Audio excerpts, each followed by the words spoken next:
একদিন মাটির ভিতরে হবে ঘর রে মন আমার, কেন বাঁধ দালান ঘর। সুপ্রিয় শ্রোতামণ্ডলী,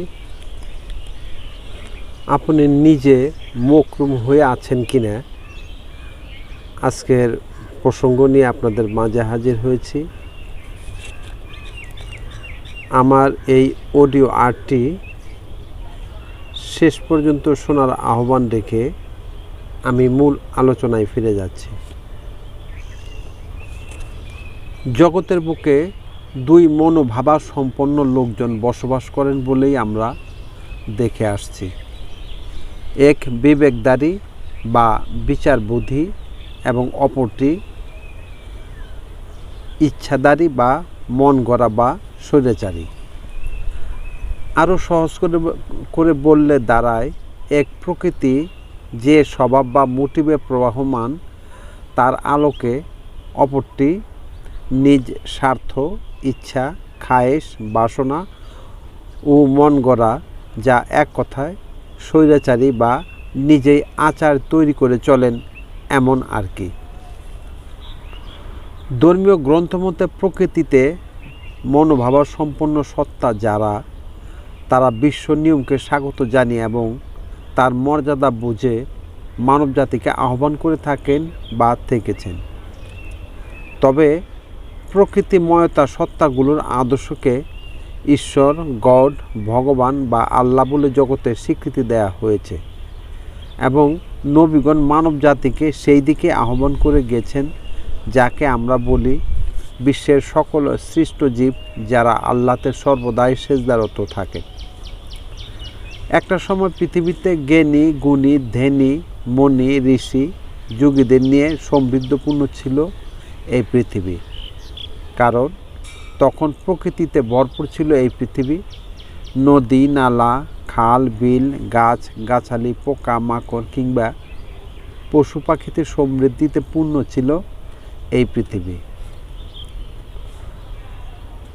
বলবেন শুধু ভারতবর্ষ দিয়ে মাপজুপ করা ঠিক হয় না, সারা বিশ্বের দিকে তাকালে তাই দেখতে পাবেন।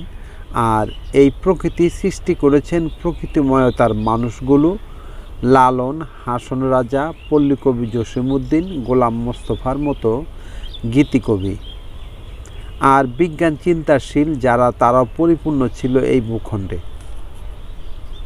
তাদের সূত্র ধরেই বিকশিত হয়েছেন তার পরবর্তী বৈজ্ঞানিকগণ, যেমন নিউটন, আইনস্টাইন ও স্টিফেন হকিংয়ের মতো আধুনিক বৈজ্ঞানিক।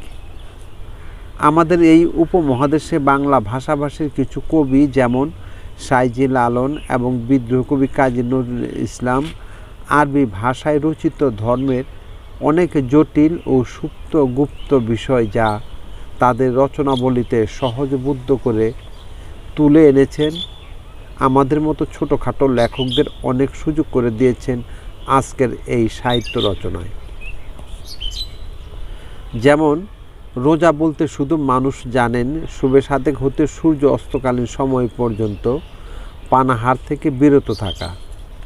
কাজী নজরুল এখানে এসে বললেন, তুই ত্যাগ শিখ, তুই সংযম শিখ, সেই তো আসলে রোজা। তাহলে ত্যাগ কিংবা সংযমের অনেক প্রয়োজনীয়তা রয়েছে মানব চরিত্র গঠনে, অর্থাৎ আমার কর্ণ, নাসিকা, জিহ্বা, চোখ ও দেহকে সংযত রাখতে হবে সর্বদাই, যা মানব জাতিকে সালাতের দিকেই আহ্বান করে। যেমন ওয়াকিমুস সালাতা ওয়াতুজ জাকাত, অর্থাৎ তুমি সালাত কায়েম করো এবং জাকাত আদায় করো। এখানে সালাত তথা সংযম এবং জাকাত তথা ত্যাগ শিখারই আহ্বান করা হয়েছে। আবার রমজানেরই রোজা শেষে এলো খুশির ঈদ, তুই আপনাকে আজ বিলিয়ে দে শোন আসমানি তাগিদ। অন্য এক কবিতার ছন্দে এই লাইনটিতে কি বলা হয়েছে দেখুন, রমজান তথা ত্যাগের পরেই যে সুভাব তোমার মাঝে উদয় হবে তা যেন মানুষের মাঝে বিলিয়ে দেয়া হয়, অর্থাৎ প্রেম, প্রীতি, ভালোবাসা, পরোপকার করার প্রতি আহ্বান করা হয়েছে। যেমন তুই আপনাকে আজ বিলিয়ে দে শোন আসমানি তাগিদ। তুই আপনাকে বলতে নিজেকে ভালো কর্মে নিয়োজিত রাখার নির্দেশনা দেওয়া হয়েছে, তাও আসমানি তাগিদ কথাটি বলে। সেখানে সিন্ধুকে রাখা সম্পদ নয়, বলছে তুই আপনাকে আজ বিলিয়ে দে, তথা নিজকে বিলিয়ে দেওয়ার কথা বলেছেন। আবার সাইজে লালন বলেছেন, রূপ কাষ্ঠেরই নৌকাখানি নাই ডুবার বয়, পারে কে যাবি ও নবীর নৌকাতে আয়। এখানে রূপকাষ্ঠের কথাটি দ্বারা নবীর আদর্শকে বোঝানো হয়েছে। জগতের বুকে আমরা যে আদর্শের কথা জানি ঠিক তার মতো নয়। নবীর দিক দর্শন ফিলোসফি বা রীতির একটা বৈশিষ্ট্য আছে, তা বোঝানোর ক্ষেত্রেই সাইজি লালন এখানে রূপকাষ্ঠের কথাটি দ্বারা বোঝানোর চেষ্টা করেছেন, অর্থাৎ একটি স্বভাবকে ইঙ্গিত করেছেন এবং সেখানে নাই ডুবার ভয়। এখন মানুষ মাত্রই তার পছন্দ বা খায়েশের বশবর্তী হয়ে জীবন পরিচালিত করছেন, যা একটা সময় ভেসে থাকা বা ইমানের উপর দাঁড়িয়ে থাকা সম্ভব হবে না। কিন্তু নবীর স্বভাবটি বা রূপটি ধারণ করলে পরে তা ডোবার কোনো সম্ভাবনা নাই বলে সাইজি লালন বোঝানোর চেষ্টা করেছেন।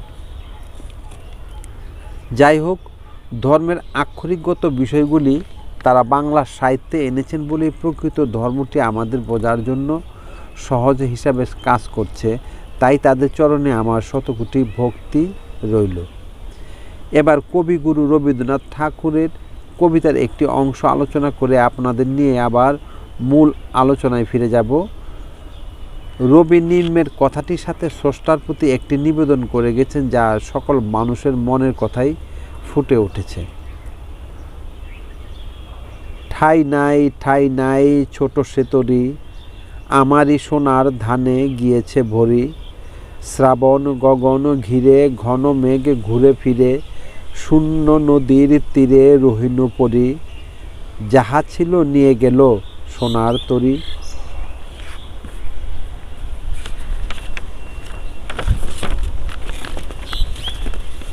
অর্থাৎ মানুষ মাত্রই তার হৃদয়খানিতে নানা বিষয় দ্বারা বোঝাই হয়ে থাকে।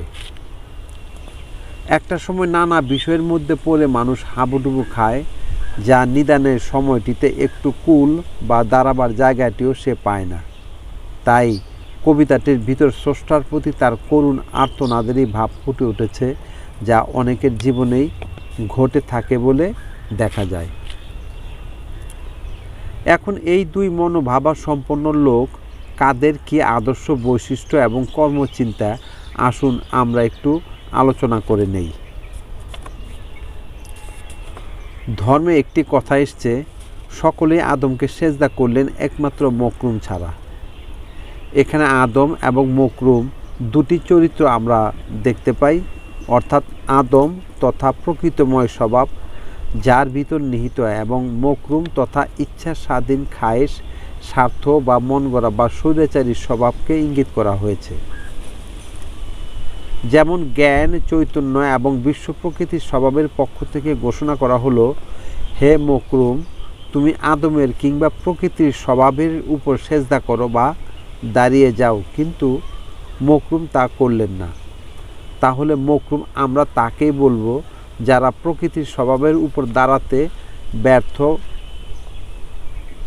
ব্যর্থ বা যারা খায়েশ বা ইচ্ছার উপর জীবনকে পরিচালনা করতে অভ্যস্ত। এখন নিজের ইচ্ছা খায়েশ বা স্বার্থের বিষয়টি আমরা কম বেশ বুঝি, কিন্তু প্রকৃতিময় বা প্রকৃতিগত স্বভাব বলতে আমরা কি বুঝি? আপনি একটু খেয়াল করলে দেখবেন আপনার দেহে একই জায়গা থেকে উদ্ভূত বিষয় আপনি সিদ্ধান্তহীনতায় ভোগেন। কোনো বিবেচনা বিভূত সিদ্ধান্ত যাতে আপনার স্বার্থ নিহিত রয়েছে, এমন বিষয়টির সিদ্ধান্ত নেওয়াটাই আপনার জন্য খায়েশ ইচ্ছা স্বার্থ এবং মন গড়া স্বভাব বা আদর্শ হচ্ছে মকরুমিয়াত আদর্শ।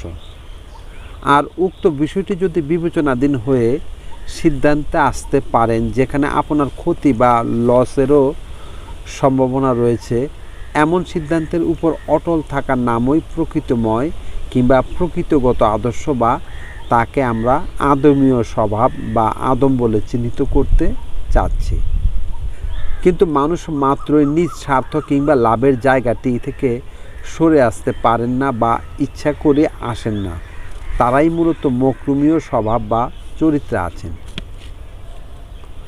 মানবজাতি কেন মকরুম স্বভাবীয় থাকতে পছন্দ করেন তারও নিশ্চয়ই কারণ রয়েছে। আমাদের একটি বিষয় মনে রাখতে হবে, পেট ও মনের ক্ষুধার সাথে ধর্মীয় আদর্শের সম্পৃক্ততা থাকতেই হবে, কেননা পেট ও ক্ষুধার নিকট মানুষ দায়বদ্ধ। তাই ধর্ম বা আদর্শ যাই হোক না কেন, যদি ধর্মগুলো অনুকূলে না থাকে তাহলে সেই ধর্মকে মানুষ ছিটকে ফেলে দেবে বলেই বিশ্বাস। কেননা মানুষ যতটা দিন বেঁচে আছেন তার নিকট ধর্ম বা আদর্শের চেয়ে জীবনটাই বড্ড দামি বলে মনে করে থাকেন। আপনি একটু খেয়াল করলে দেখবেন আপনার দেহে একই জায়গা থেকে উদ্ভূত বিষয় আপনি সিদ্ধান্তহীনতায় ভোগেন। কোনো বিবেচনা বিভূত সিদ্ধান্ত যাতে আপনার স্বার্থ নিহিত রয়েছে এমন বিষয়টির সিদ্ধান্ত নেওয়াটাই আপনার জন্য খায়েশ, ইচ্ছা, স্বার্থ এবং মন গড়া স্বভাব বা আদর্শই হচ্ছে মকরুমিয়ত আদর্শ। আর উক্ত বিষয়টি যদি বিবেচনাধীন হয়ে সিদ্ধান্তে আসতে পারেন যেখানে আপনার ক্ষতি বা লসেরও সম্ভাবনা রয়েছে, এমন সিদ্ধান্তের উপর অটল থাকার নামই প্রকৃতময় কিংবা প্রকৃতিগত আদর্শ, বা তাকে আমরা আদমীয় স্বভাব বা আদম বলে চিহ্নিত করতে চাচ্ছি। কিন্তু মানুষ মাত্রই নিজ স্বার্থ কিংবা লাভের জায়গাটি থেকে সরে আসতে পারেন না বা ইচ্ছে করে আসেন না। তারাই মূলত মকরুমীয় স্বভাব বা চরিত্রে আছেন। মানবজাতি কেন মকরুম স্বভাবীয় থাকতে পছন্দ করেন তারও নিশ্চয়ই কারণ রয়েছে। আমাদের একটি বিষয় মনে রাখতে হবে, পেট ও মনের ক্ষুধার সাথে ধর্মীয় আদর্শের সম্পৃক্ততা থাকতেই হবে, কেননা পেট ও ক্ষুধার নিকট মানুষ দায়বদ্ধ। তাই ধর্ম বা আদর্শ যাই হোক না কেন, যদি ধর্মগুলো অনুকূলে না থাকে তাহলে সেই ধর্মকে মানুষ ছিটকে ফেলে দেবে বলেই বিশ্বাস। কেননা মানুষ যতটা দিন বেঁচে আছেন তার নিকট ধর্ম বা আদর্শের চেয়ে জীবনটাই বড্ড দামি বলে মনে করে থাকেন। তাই জীবন বা বেঁচে থাকার প্রতিকূলে ধর্ম হলে মানুষ সেই ধর্মকে কোনো দিন মেনে নেবেন না। জীবন সমৃদ্ধ করার কল্পে ধর্মগুলো সেই আলোকে সাজানো হয়েছে বলেই আমরা দেখে আসছি। ধর্ম কর্তৃক আমাদের শোনানো হয়েছে পৌত্তলিকতার বিরুদ্ধে নাকি ইসলাম ধর্মকে সাজানো হয়েছে। সেখানে বলা হয়েছে পৌত্তলিকগণ বহু ঈশ্বরের বিশ্বাসী, তাই সেই আদর্শ বর্জন করে এক ঈশ্বরবাদীর প্রচলন চালু করে গেছেন নবীগণ। এখানে বলা চলে ঈশ্বরকে নিয়ে এত টানাটানি কেন? জীবন চলার স্বার্থে না হয় নিজেদের অধিকার প্রতিষ্ঠা করার সংগ্রাম হতে পারে, তাই বলে ঈশ্বরের দোহাই দিয়ে তার আদর্শ প্রতিষ্ঠাকল্পে নিজেদের স্বার্থ হাসিল করার কোনো সূক্ষ্ম কৌশল কিনা তাও ভেবে দেখা উচিত। নবীগণের কাজ হবে আল্লাহর দাওয়াত জনসমাজে তুলে ধরা, অর্থাৎ নিজের ইচ্ছাগুলিকে স্রষ্টা আদম প্রকৃতময় রূপে সন্নিবেশিত করা, যাতে মানবজাতির সকল দুঃখগুলো নাশ হয়ে যায়।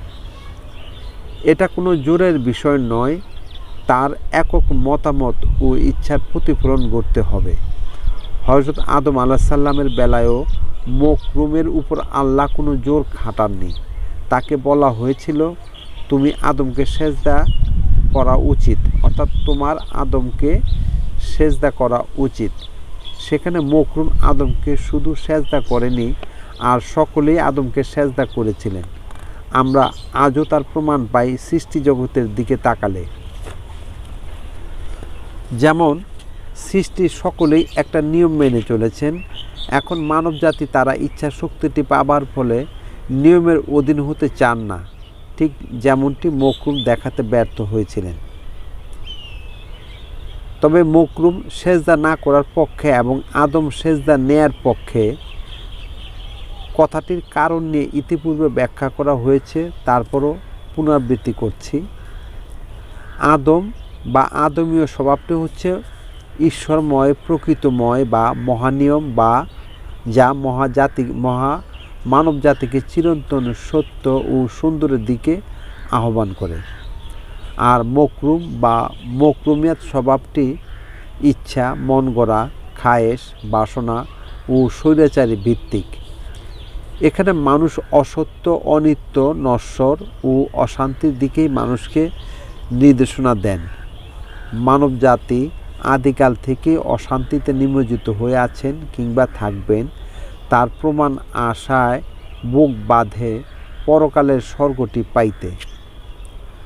আমরা কেন বুঝতে সক্ষম হই না যে আদতেও ইহকালটি আমরা কেউ প্রকৃত অর্থে ভালো নেই? আর তার মূল কারণটি হচ্ছে আদমীয় স্বভাবটি আমরা গ্রহণ করতে শিখিনি। মানুষ বলতেই মকরুমিয়াত স্বভাবে আছি, যার ফলে পৃথিবীতে শান্তি প্রতিষ্ঠিত হয়নি। আর হয়নি বলেই আমাদের ভিন্ন পথটি খুঁজতে হবে, কিভাবে মানব জাতির দুঃখগুলো থেকে মুক্ত হওয়া যায়। পৃথিবীতে এত আয়োজন থাকার পরও মানবজাতি যদি দুঃখমুক্ত না হতে পারেন, তাহলে এত বড় সৃষ্টি জগৎ ঈশ্বর আমাদের উপহার দিয়ে লাভ কি? তিনি যেমন সৃষ্টি জগৎ দিয়েছেন, ঠিক চূড়ান্ত জ্ঞানটিও দিয়েছেন, যেন মানবজাতি বিশ্বটাকে হাতের মুঠোয় এনে নাড়াচাড়া করতে পারে এবং সকল দেখা, জানা, শোনা, স্বাদ নেয়া সবটাই ভোগ করতে এবং ঈশ্বরের প্রশংসা করতে পারেন। এখন প্রশ্ন, ঈশ্বর আমাদের কোনো কিছু দেয়ায় কৃপণতা করলেন, না আমাদের জানা বা বোঝার অভাব রয়েছে? তবে এখানে এসে একটি কথা বলা যায়, যারা ইহকালে নিজেকে শান্তি বা সমৃদ্ধ করাতে সক্ষম হলেন না, মূলত তারাই পরকালে আরেকটি জীবন লাভ করে সেই শান্তিটুকু পেতে আগ্রহ প্রকাশ করেন।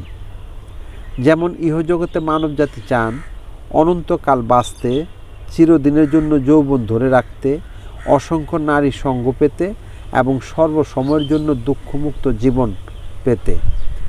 আর মানবজাতির এই চাওয়াগুলোকে সামনে রেখে নবীদের নামকরণে কে বা কারা বলে গেলেন, তোমাদের এই চাহিদাও পূরণ করা হবে যদি তোমরা ধর্মের নামে এই কাজগুলো করো এবং যে আসমানে গ্রন্থ দেয়া হয়েছে তার উপর পূর্ণ আস্থা রাখো।